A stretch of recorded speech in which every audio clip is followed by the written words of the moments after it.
You ever notice how life flips the script when you're not looking?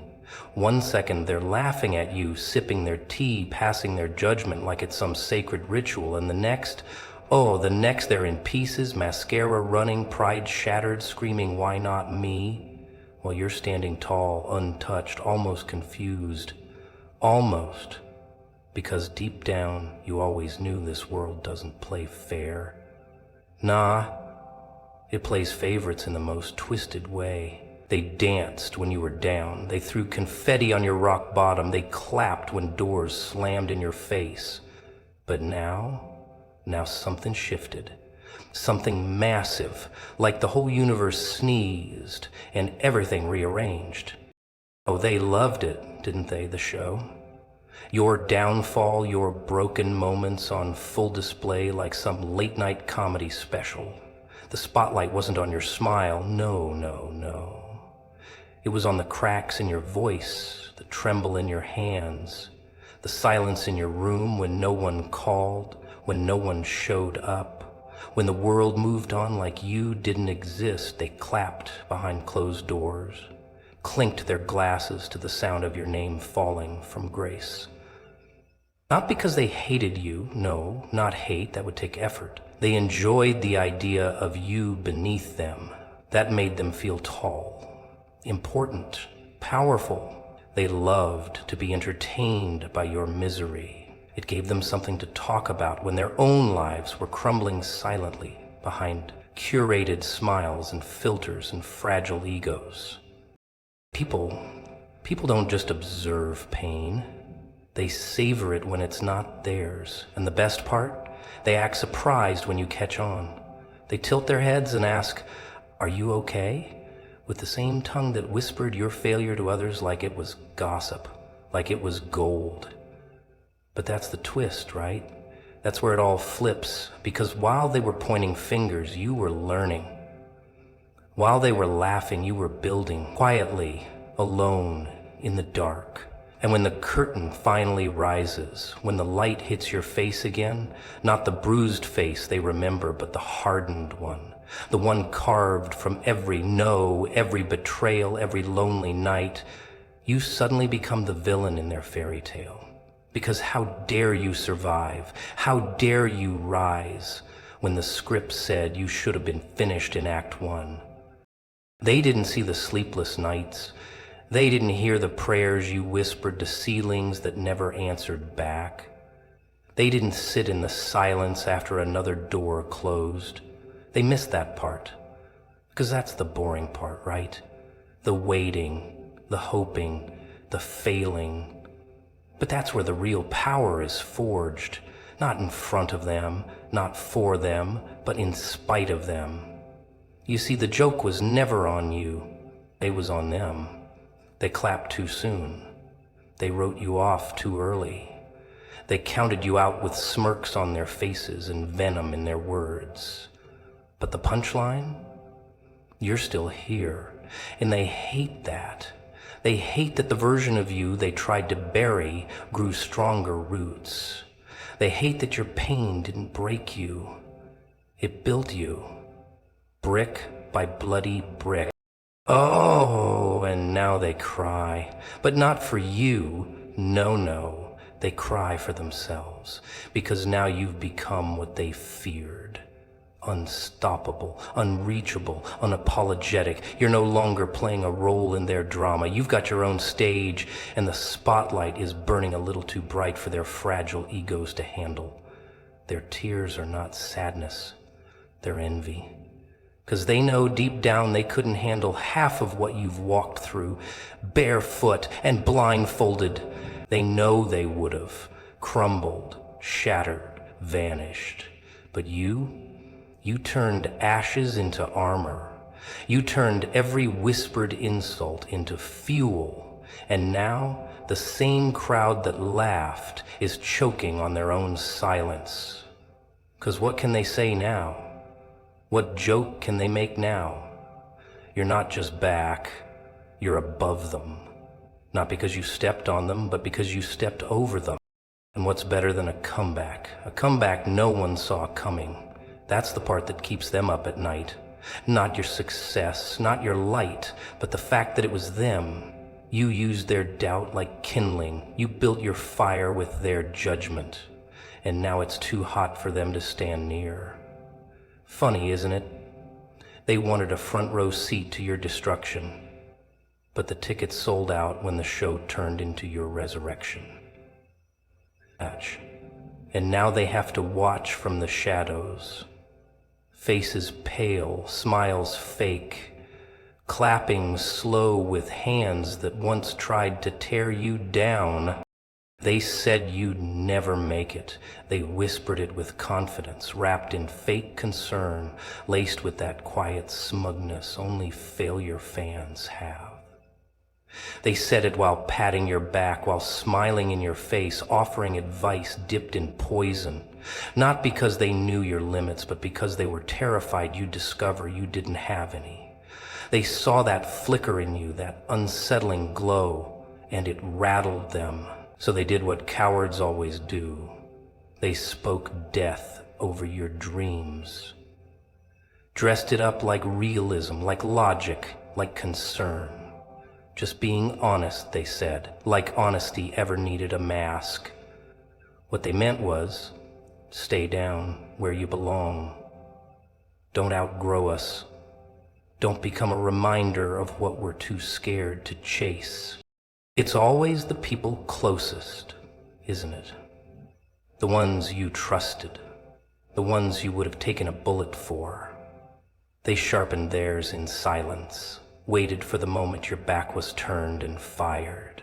And you bled silently. You didn't make a scene. You didn't ask for sympathy. You cleaned your wounds alone. They never expected you to survive that. But survival wasn't the plan, was it? No. You didn't just want to breathe. You wanted to roar. You wanted to take everything they said you couldn't do and shove it down their throats, slow and steady, until they choked on it. People don't like mirrors, real ones, the kind that reflect back who they really are. And you became a walking mirror. Every step forward, every ounce of growth, every success. They didn't celebrate it. They called it luck. They called it coincidence. Because admitting your rise meant admitting their excuses. It meant facing the fact that maybe it was never the world holding them back. Maybe it was just them. And maybe you was just them.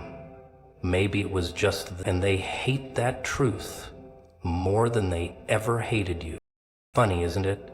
They called you delusional for believing in yourself.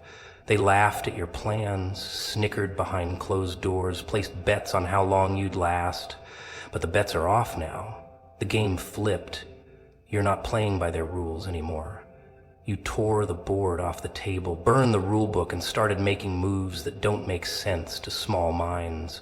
And now they stare, puzzled, offended even, like you owe them an explanation. But how do you explain to someone who stopped dreaming why your dream kept you awake? You see, the danger wasn't in your failure, it was in your persistence. You didn't give up when it got ugly, when the lights dimmed, when the doors slammed, when no one clapped. You kept walking. And that kind of that kind of madness, that scares them. Because if you can do it with nothing, then what excuse do they have with everything? That's the real nightmare, isn't it? Not your success, but their reflection in it.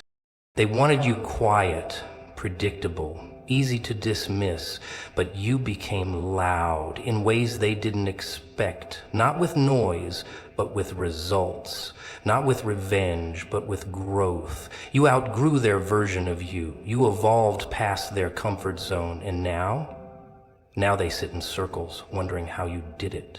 Spoiler alert, it wasn't magic, wasn't luck.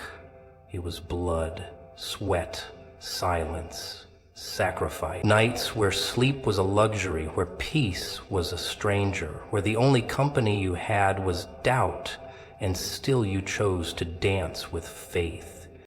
People like to label what they don't understand. They'll call you obsessed, arrogant, unrealistic, but that's just fear wearing a name tag. They don't hate you.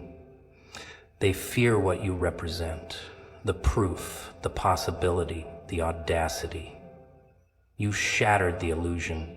You showed that it's not about where you start, who you know, what degree you've got, or how pretty your profile looks. It's about who can keep swinging when the gloves are off and the crowd's gone home. Who can still believe when belief sounds insane. Who can still climb when gravity begs you to stop. So let them talk. Let them wonder. Let them gossip in rooms too small to hold your truth. Because while they're busy rewriting your story to fit their comfort, you're out here turning chapters they'll never understand. They wanted a victim. You gave them a survivor. They expected silence. You gave them echoes. They prayed for your fall. You gave them flight. And now they sit, mouths shut, eyes wide, pretending like they didn't see this coming, but deep down they did. That's why they tried to kill it before it ever breathed. They knew you were dangerous the moment you started believing you were more than what they told you. And now that belief, it's louder than their doubt ever was. They say time heals. What a beautifully wrapped little lie. Time doesn't heal, darling. It forgets, buries, distracts. It hands you a shovel and says, here, keep digging. Maybe if you bury the pain deep enough, it'll stop screaming. But it never really does it? The noise just changes tone. And suddenly you're laughing a bit too loud at things that aren't funny, sleeping through alarms like they don't matter, looking at your reflection and seeing a stranger with your smile. Sorry, that's not healing. That's camouflage. That's survival dressed up in Sunday best. And people clap for it. You're so strong, they say, while you bleed behind your grin. Do you ever feel like you're walking through life with weights on your ankles while everyone else seems to float? Like you're late to a party you weren't even invited to? You try to keep pace, keep smiling, keep functioning, but you're tired, not just physically, soul tired. Like something inside you sat down one day and never got back up. But you can't say that. No, you've got to keep the act together. No one claps for falling apart. They want the comeback story, the redemption arc, so you give them what they want. Smile, nod, pretend. But inside, you're screaming into a void, praying someone hears you, even though you're the one who keeps turning the volume down. Do you ever notice how people don't really want the truth? They ask how you're doing, but they hope to God you say fine. Anything more makes them uncomfortable. Realness is a crime now. Vulnerability? That's just weakness with a spotlight.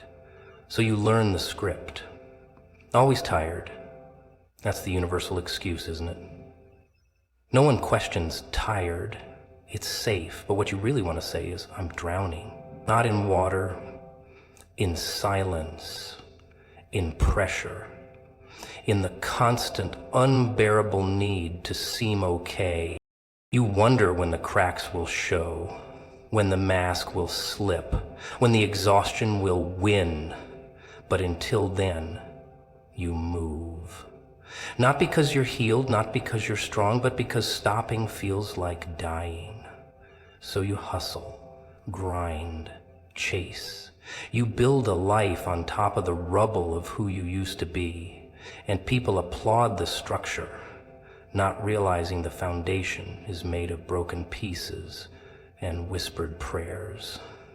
They admire the shine, but they don't see the cost. They don't see the nights you sat in the dark, arguing with ghosts.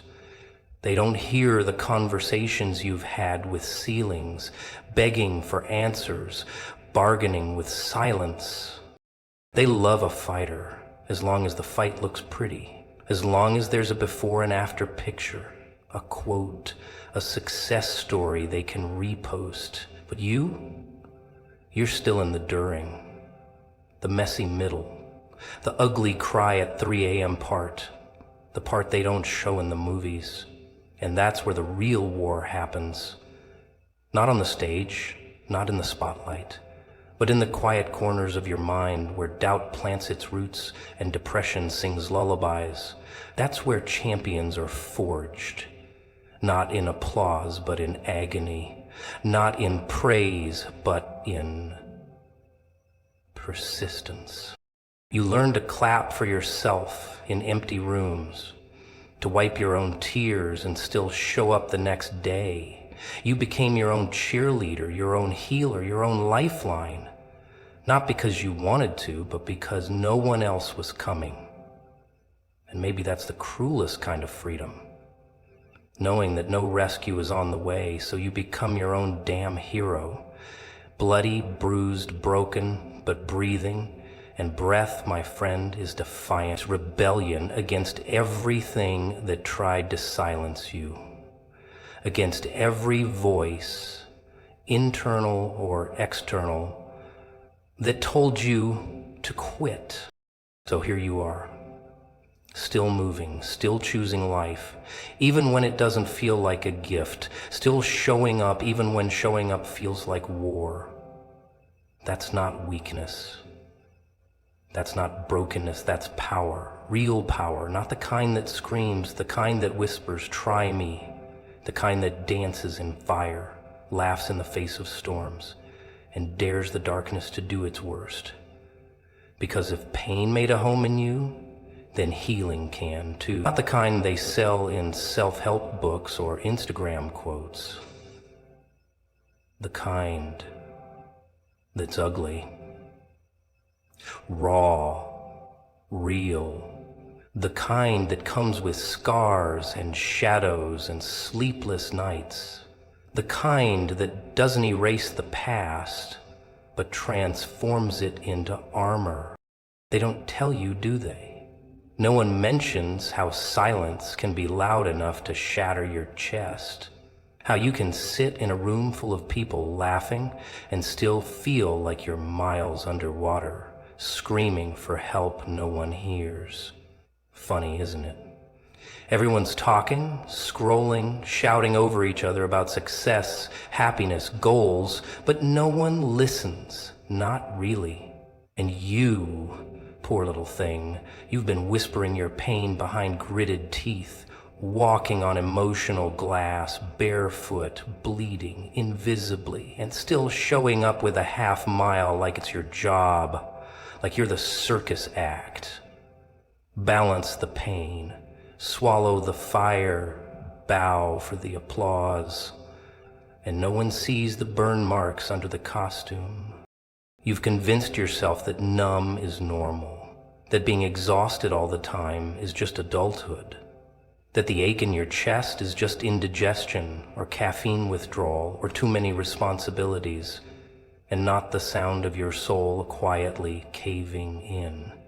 You've become an expert in I'm fine. Oscar-worthy performance, really. Bravo.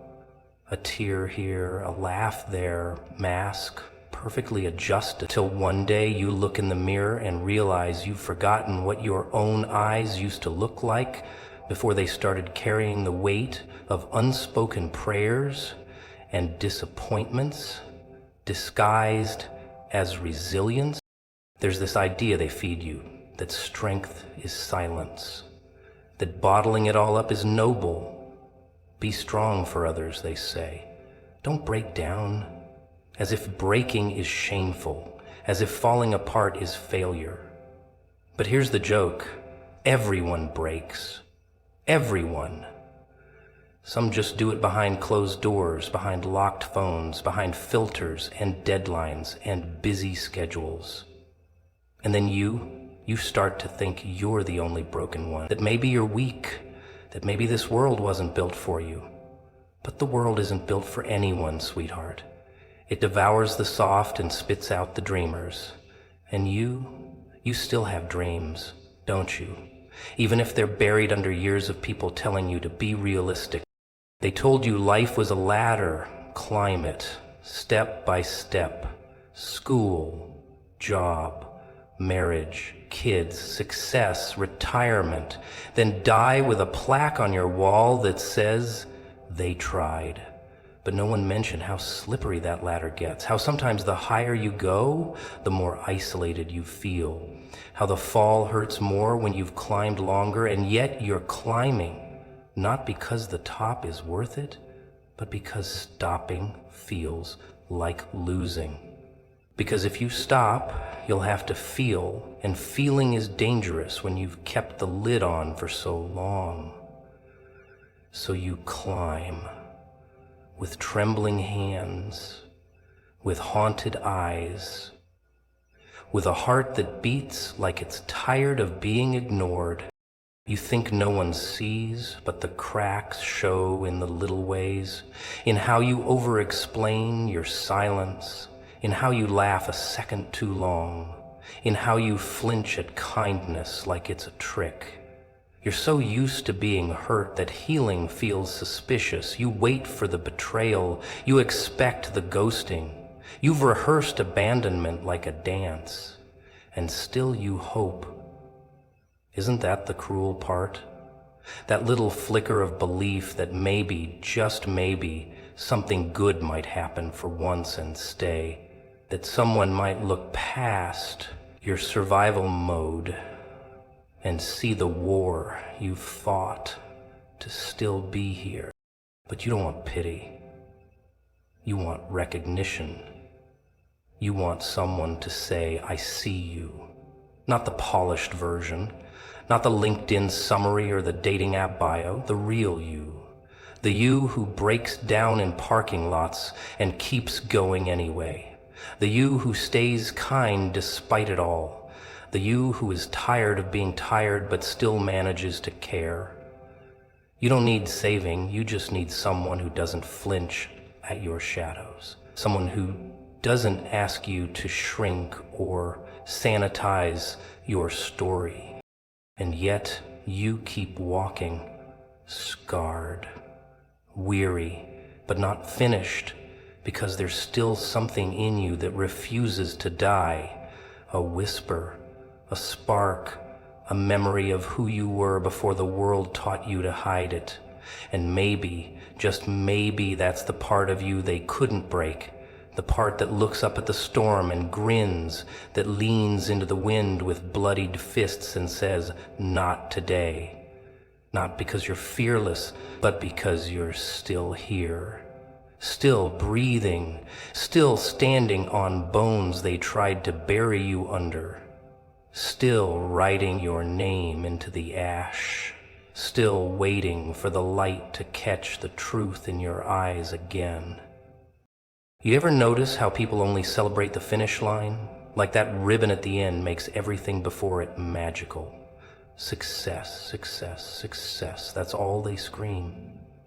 But no one claps for you when you're dragging yourself through the mud, bleeding from wounds you had no time to bandage, gritting your teeth through the noise of your own doubt.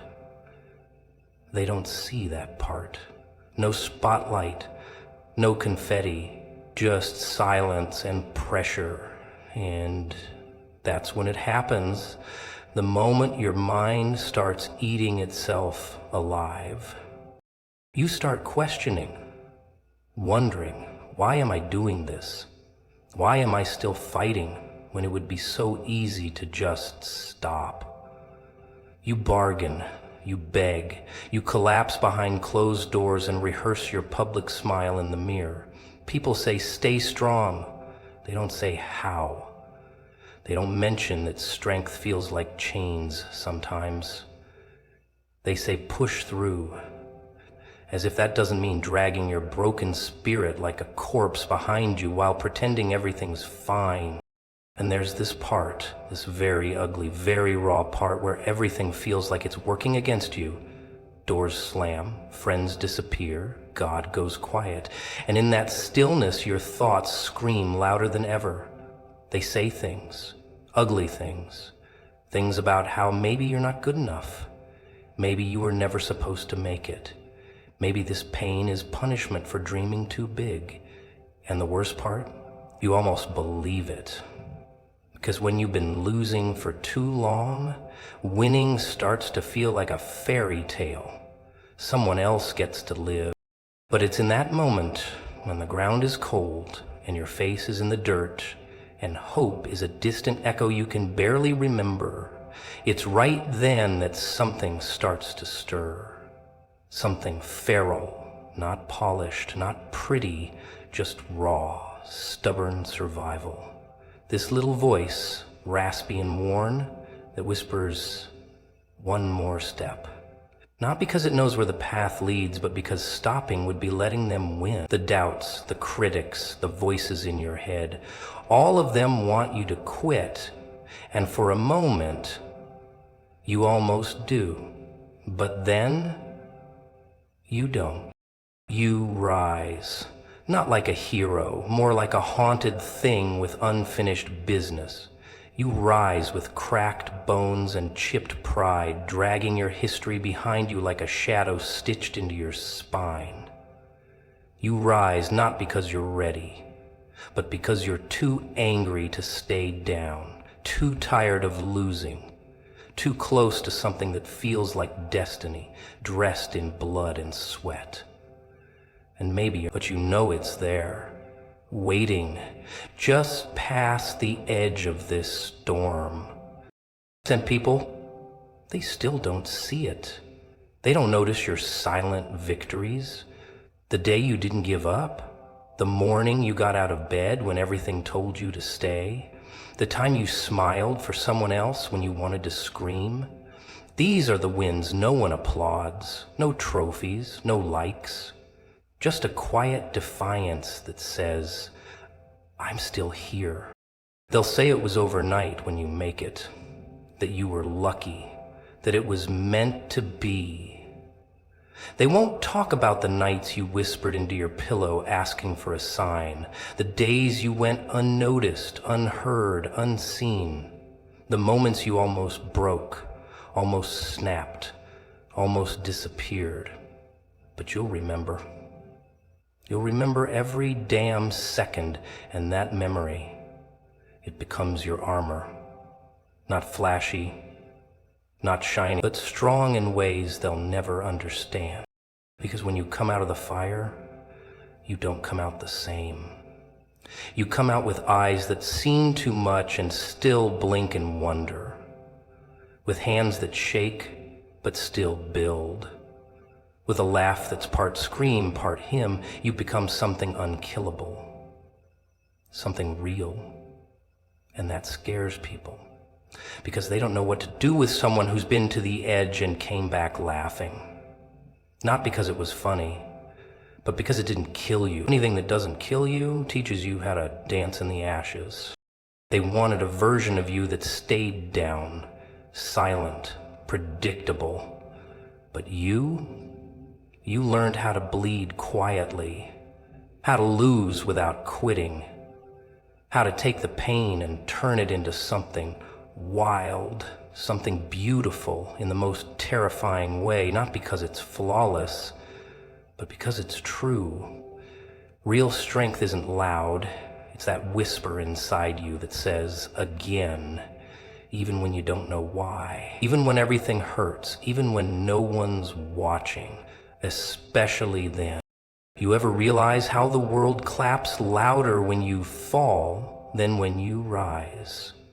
People love a failure, but only when it's not theirs. They gather around like crows, heads tilted, eyes hungry, whispering behind their hands, told you it wouldn't work. And just like that, your setback becomes their entertainment. They sip your struggle like it's morning coffee. Oh, they're so fascinated when it's not them bleeding on the floor. But let me ask you something. When was the last time they clapped for your survival? It's funny, isn't it? The moment things go wrong, the phone goes quiet. The ones who swore they'd ride with you suddenly can't find their keys. You post your pain, and they scroll past like your heart isn't leaking into every word. They say stay positive, as if positivity is a magic eraser for betrayal, failure, heartbreak. They say just move on, like healing is a light switch. But what they don't see, what they'll never see, is what it takes to keep breathing when your lungs are full of fire and smoke and grief that has no name. You lose things, pieces of yourself, the innocent parts, the soft parts, the parts that used to believe. You look in the mirror and don't recognize the eyes staring back. They're darker now, deeper, not sad, no, wiser. You've seen too much to cry every time something breaks. Now, you stare into the wreckage like an architect sketching the next version of you, not because you're over it, but because pain taught you how to build without permission. And oh, they'll say you changed. Of course you did. You'd have to be insane not to. After everything, after the lies, the silence, the hands that let go too soon, yeah, you changed. You stopped apologizing for outgrowing the room they tried to trap you in. You started walking different, talking different. There's a calm in you now, not peace, but something better. A storm that's made peace with itself. You're not looking for validation anymore. You're looking for the door to something bigger. See, nobody talks about the beauty of breaking, not the kind that shatters you in half, but the kind that opens you up, breaks the surface, lets the truth pour out, the real you, the one you buried under expectations and smiles that didn't reach your eyes, the one who dreamed too loud, who cared too deeply, who dared to hope. That version of you got tired of waiting for permission, so it came through the cracks, screaming. You learn things in the silence, when the crowd's gone, when no one's clapping, when you're left with only your own voice, and even that one's shaky. You learn how to sit with your shadow, how to make friends with your flaws, how to hold yourself when no one else does. You become your own rescue plan, your own lifeline.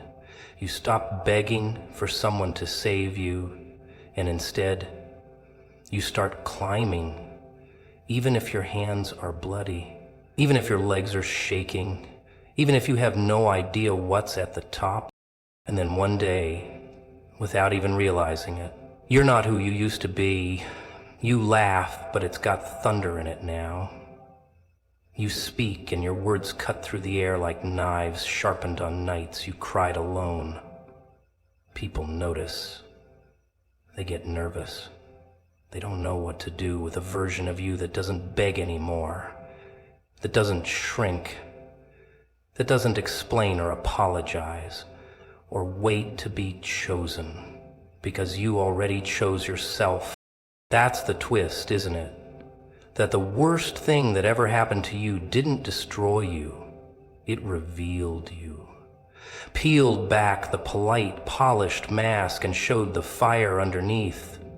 And now they're staring, trying to figure out how you're still standing, still breathing, still moving. But they don't get it. They never will. Because they weren't there when you had to teach your own heartbeat how to keep going. They didn't see the nights you talked yourself off ledges built from disappointment. So you walk now, not because the road is easy, but because standing still became unbearable. You walk even when the path is dark, uneven, lined with ghosts that whisper your past. You walk with your scars showing, with your head held like a warning. You are not broken, you are becoming. And what's coming next doesn't need to be loud, it just needs to be true. And it is. It always was.